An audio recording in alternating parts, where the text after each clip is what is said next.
C'est au cœur de Paris qu'est née il y a 5 siècles une culture agricole, celle du champignon de Paris.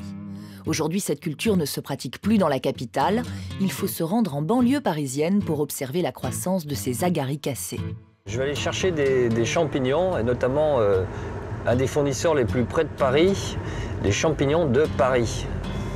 On va aller voir d'anciennes carrières, dont une partie de ces pierres, de ces carrières ont servi à construire Paris et qui ont été transformées en champignonnières.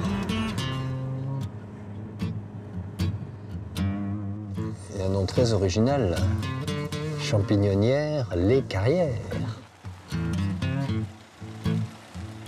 C'est à Montesson, dans les Yvelines, que Guy Martin nous emmène à la rencontre d'Angèle Moyoli, qui exploite la champignonnière héritée de son père.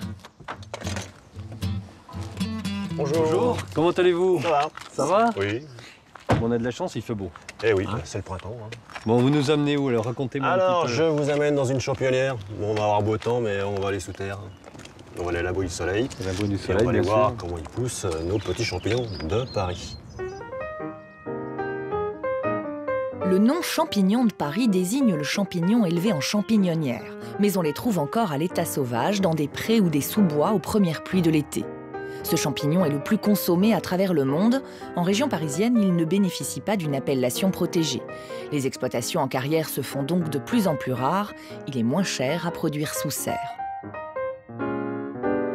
En tout cas, je trouve quand même que on arrive chez vous. Ces pierres, c'est un peu pour moi, il y a déjà une histoire, quoi. Oui, il y a une histoire, il y a un vécu. Hein. Il y a un vécu C'était des métiers difficile. difficiles, il n'y avait pas de machine. C'était les années après le Moyen-Âge, bien après. Louis XIV, on a ici une partie. Donc c'est vrai que on travaillait pour les seigneurs, donc c'était... On peut peut-être penser que certaines pierres d'ici ont servi au château de Versailles, non? Certaines pierres ont été au château de Versailles ici, ça on le sait. Il y a une partie.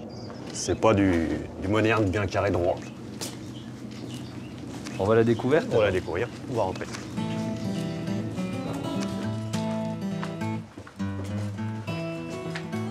Voilà, on voit les extractions sont un petit peu plus droites parce qu'ils sont un petit peu par rapport où on était au début.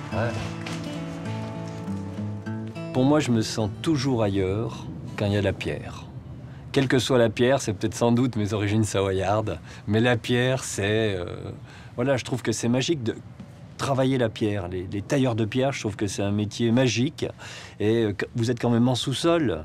Aujourd'hui, il n'y a plus beaucoup de métiers où vous travaillez vraiment en sous-sol dans un univers qui est naturel, qui a été creusé, taillé par l'homme, mais qui reste naturel, où tous les éléments extérieurs sont quand même présents. Et je trouve qu'à même pas 1 heure de Paris, on est complètement ailleurs. C'est presque lunaire comme ambiance. Je pense que ça vaut vraiment le coup d'amener ses enfants, d'amener sa famille, de voir les champignonnières autour de Paris, de toutes ces personnes qui travaillent dans les anciennes... comme des mines en fin de compte. Et c'est l'histoire d'un pays, d'un patrimoine, et c'est l'histoire d'un produit.